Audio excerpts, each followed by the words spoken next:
Hey everybody, welcome to another video of Mind Your Wicket. So since the weekend is coming to a close and a fresh week is starting, I'm going to be sharing a few life-changing habits which are very important, especially if you are a young adult. So as a young adult myself, I have tested and tried many habits, but I'm only sharing the ones that really had a positive effect on my life.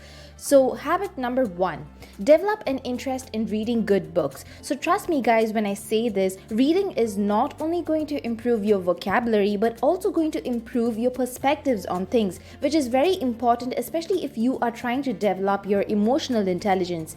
Habit number 2, so once you start entering your adult years, make sure that you're getting a physical examination or a blood test done at least once a year, just to keep track of your health, just to see if you are eating right or working out right.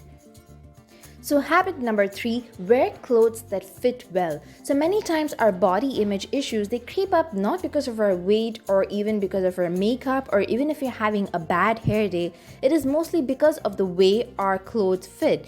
So when we wear clothes that fit well, the overall outfit looks better tailored, it looks crisper, and it's going to give you a rich feel. Which brings me to my 4th habit, learn how to sew by hand. It is very important that you know how to hem your own pants, alter your dresses, or even close a patch. So this is an essential life skill that many of us are still yet to learn.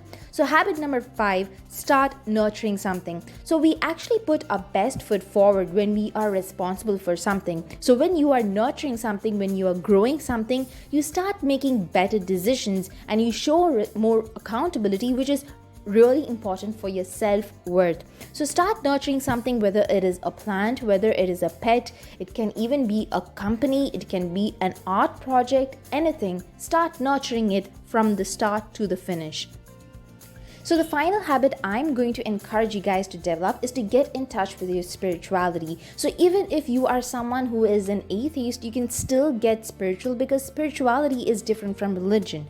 The reason why I encourage my clients and my friends to become more spiritual is because it helps you connect with your subconscious levels. It also makes you feel more powerful and humble at the same time. And believe me guys, spirituality can actually help you through many dark times. So if you like this video, give it a thumbs up and subscribe. Try to pick up at least one of these habits in this week, and I will speak to you guys again in a couple of days.